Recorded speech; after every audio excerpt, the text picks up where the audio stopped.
Breakfast. तो मैंने बनाया है पास्ता। तो मुझे ऑथेंटिक वो रेड सॉस और व्हाइट सॉस पास्ता बिल्कुल पसंद नहीं है, बिल्कुल पसंद नहीं है। तो मैं वो तो कभी नहीं बनाती हूँ, बट मैं इस तरीके से थोड़ा बहुत वेरिएशन करके बनाती रहती हूँ। तो ये बहुत ही टेस्टी लगता है।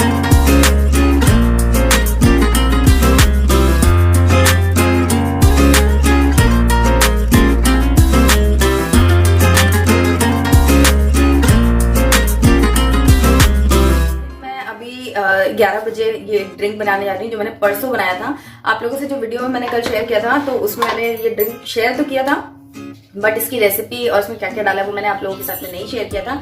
तो कुछ लोगों की रिक्वेस्ट आई थी कि कैसे बनाया वो मैं बता दूं डिटेल में। तो आज फिर से बना ले रही हूँ ताकि आपको अच्छे से दिखा पाऊँ, समझा पाऊँ। तो इसके अंदर मैंने कुछ मसाले डाले हैं और कुछ चीज़ें जो मेरे पास नहीं है वो मैंने नहीं डाली है, बट मैं आपको बता देती हूँ। तो सबसे पहले हमने इसमें डाला है ये काली मिर्च एंड लौंग डाला है मैंने। 1 लीटर पानी के लिए मैं बता रही हूँ सारी चीज़ें। तो उसमें मैंने 2 लौंग डाली है, जिसमें फूल बना होता है वो वाला, और 8-10 काली मिर्च आपको डालनी है। और उसके अलावा मैंने इसमें ये तेज पत्ता होता है, तो 2 तेज पत्ता डाल दिए हैं, छोटे छोटे से इसलिए। एंड उसके अलावा मैंने इसमें ये सिनेमन यानी कि दालचीनी, ये बहुत बड़ी है, इसका आधा आपको डालना है 1 लीटर पानी में। एंड मैंने इसमें इलायची डाली है खड़ी, बड़ी वाली, ये जो आती है ना, ये वाली डाली है। आपके पास ये नहीं है तो आप छोटी वाली 2 इलायची डाल सकते हो। ये वाली अगर डाल रहे हो तो 1 डालना है। सो ये इतना बेसिक आपको डालना है जो नॉर्मली हर किसी के घर में होता ही है।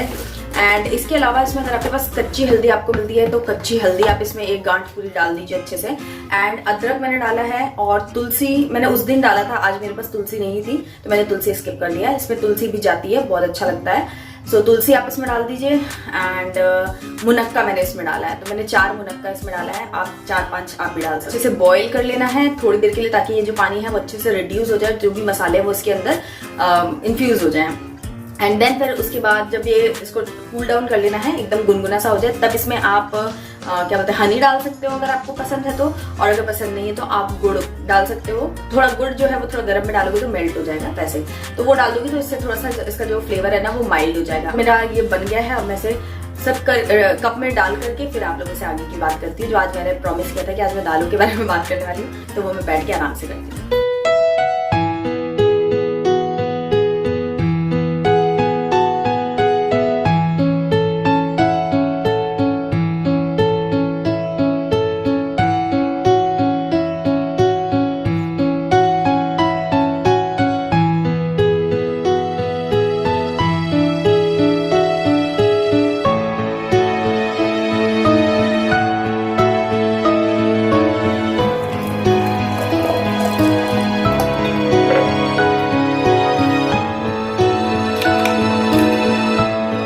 आज बात करेंगे दालों के बारे में। तो रुजिता मैम ने दालों के बारे में 3 रूल्स का सेट पूरा एक शेयर किया है, जिसमें उन्होंने बताया कि किस तरीके से दाल को हमें खाना चाहिए अपनी डेली लाइफ में, जिससे कि उसके प्रॉपर बेनिफिट्स जो हैं वो हम प्रॉपर्ली हमारी बॉडी एब्जॉर्ब कर सके। तो उन्होंने सबसे पहला रूल जो बताया था, सबसे पहली चीज़ की उन्होंने बताया कि दाल बहुत ज़्यादा न्यूट्रिशियस होती है, उसमें बहुत सारे अमाइनो एसिड्स होते हैं जो हमारी बॉडी के लिए बहुत ज़्यादा ज़रूरी होते हैं। प्रोटीन, कैल्शियम, आयरन, ये सब चीज़ें तो होती ही हैं सारी दालों के अंदर। दाल, पल्सेस एंड लेग्यूम्स यानी कि जो छोले हैं, चने हैं, ये सारी जो चीज़ें होती हैं ये भी पल्सेस के अंदर ही आती है। तो आपके लिए ऑप्शंस में सिर्फ मूंग, मसूर और अरहर की दाल, तुअर की दाल यही नहीं है, ये सारी चीज़ें, राजमा है, छोले हैं, चना है, ये सारी चीज़ें भी पल्सेस के अंदर ही आती हैं। तो ये सारी चीज़ें आपको खानी चाहिए फॉर बेटर न्यूट्रिएंट वैल्यू। सो कैसे खानी चाहिए, सबसे पहला रूल उन्होंने जो बताया वो ये कि इनको हमेशा सोक करके प्रॉपर्ली और स्प्राउट करके खाना चाहिए।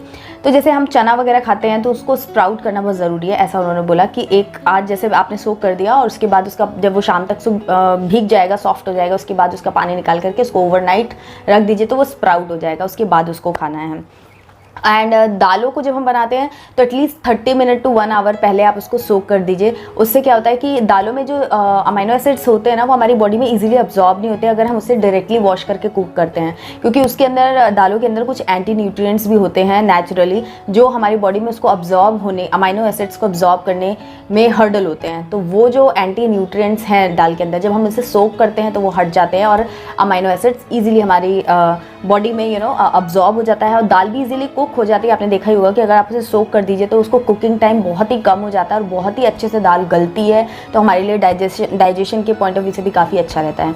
तो स्ट्रिक्टली उन्होंने बोला कि दाल को अच्छे से सोक करके देन फिर कुक करिए। और अगर आप लेग्यूम्स वगैरह कुछ खा रहे हैं, चना है या फिर छोले हैं, इनको अच्छे से सोक करके ओवरनाइट सोक कीजिए, स्प्राउट कीजिए एंड देन उनको बनाइए।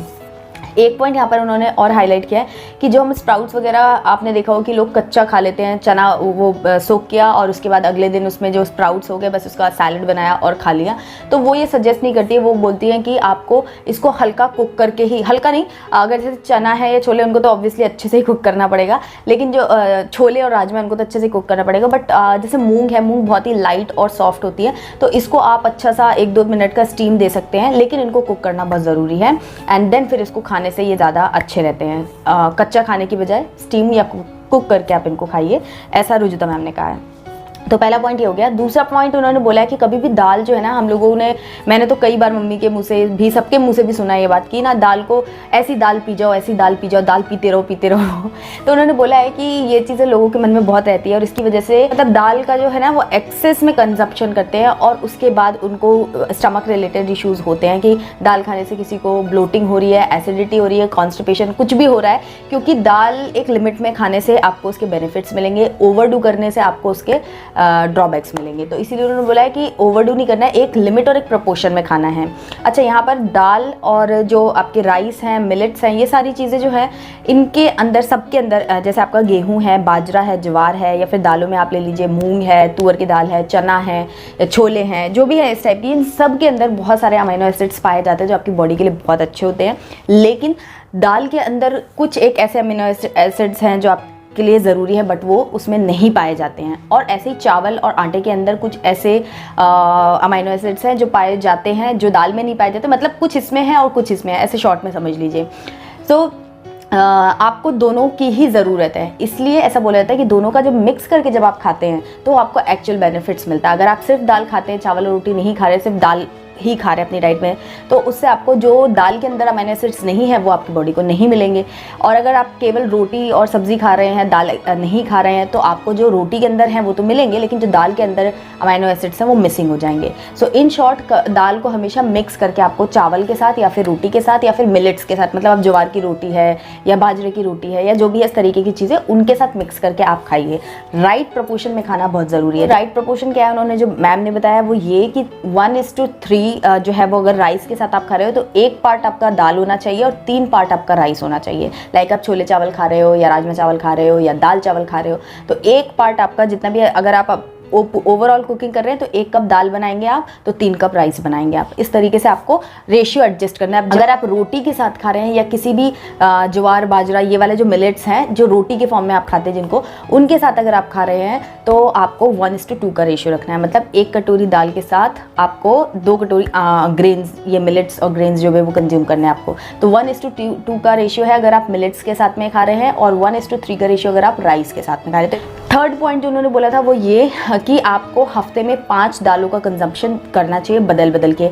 अगर केवल आप राजमा पसंद करते हैं, सिर्फ राजमा आप महीने भर खाते रहेंगे तो वो उतना अच्छा नहीं रहेगा, क्योंकि डाइवर्सिटी पे उन्होंने फोकस किया था कि न्यूट्रिएंट की जो डाइवर्सिटी है वो आपको तभी आप इंजॉय कर सकते हो जब आप अलग अलग वैरायटी ऑफ चीज़ें जो आपके यहाँ प्रेजेंट है। हमारे इंडिया में तो कितनी सारी दालें हर अलग अलग जगहों पे, एमपी में चले जाइए अलग टाइप की हैं, यहाँ गुजरात में मैं रहती हूँ, यहाँ पर बहुत ही अलग तरीके की दालें मिलती हैं, तो आपको वो सारी चीज़ें कंज्यूम करनी चाहिए। तो 5 एटलीस्ट आपको 5 दिन अलग अलग तरीके से आपको खाना चाहिए। उसमें आप कभी दाल बना सकते हो, कभी आप छोले बना सकते हो, चना बना सकते हो, या फिर दाल में भी वैरायटी ऑफ दालें, तो अलग अलग दिन अलग अलग तरीके की दाल बना सकते हो। और उन्होंने बोला महीने में एटलीस्ट 5 वैरायटी ऑफ रेसिपीज़ आपको ट्राई करनी चाहिए। सिर्फ दाल को दाल के फॉर्म में ही नहीं खाना है, दाल को आप पकौड़े के फॉर्म में खा सकते हो, चीला के फॉर्म में खा सकते हो।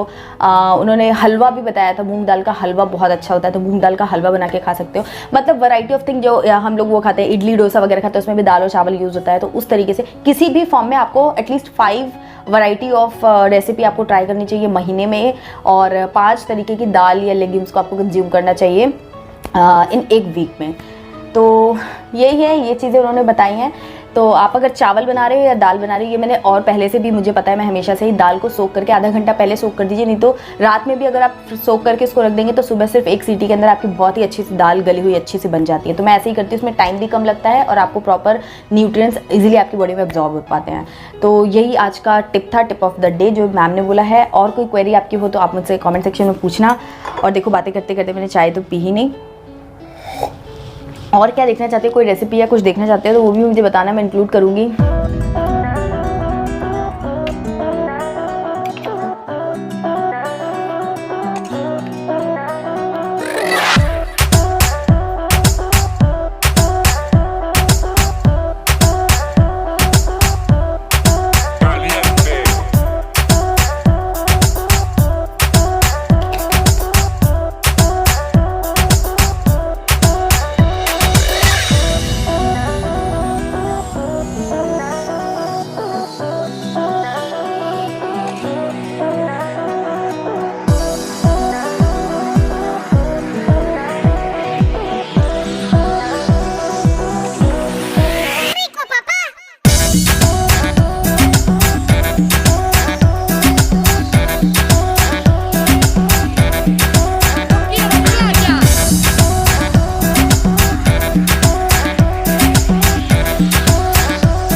हम लोग आ चुके हैं अपने डे के एंड पे और आज मैंने डिनर में भेल खा ली थी। आप ऐसा समझ लो, भेल काफ़ी हैवी हो जाती है, उसमें वेजीज वगैरह डाल दो, पफ्ड राइस थी, अच्छी क्वांटिटी में मैंने खा लिया था, इसलिए मेरा पेट जो था वो स्टफ हो गया था। तो बस डिनर में मैंने मिल्क ले लिया फिर, और बस ऐसे ही था। थोड़े से मैंने 4 काजू भी ले लिए थे, तो उससे मैं एकदम अभी परफेक्ट है। आज मेरा दिन इसी तरीके से एंड हुआ।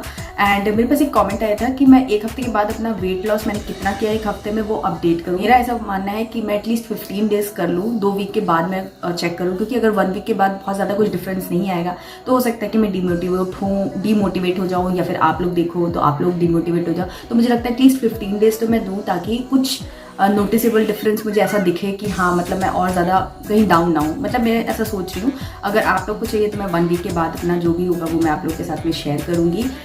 जैसा भी होगा आप लोग कमेंट सेक्शन में बताना कि 1 वीक के बाद अपडेट करूँ या फिर 2 वीक के बाद अपडेट करूँ। मेरे हिसाब से 2 वीक के बाद अपडेट करना सही रहेगा, बिकॉज रुजिता मैम भी कहती है कि हमेशा से वेइंग मशीन पे खड़े होना इट्स नॉट गुड।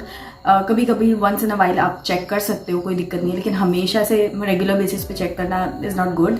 बट जो आप लोग कहोगे मैं वैसा कर लूँगी। अगर वीडियो पसंद आ रहा हो तो लाइक, कमेंट और शेयर ज़रूर करना। चैनल को सब्सक्राइब भी कर लेना बेल आइकन के साथ में। और प्रीवियस वीडियोस अगर नहीं देखे, जो प्रीवियस जो मैंने डेज के वीडियोस डाले, अगर वो नहीं देखे तो वो भी चेकआउट कर लेना।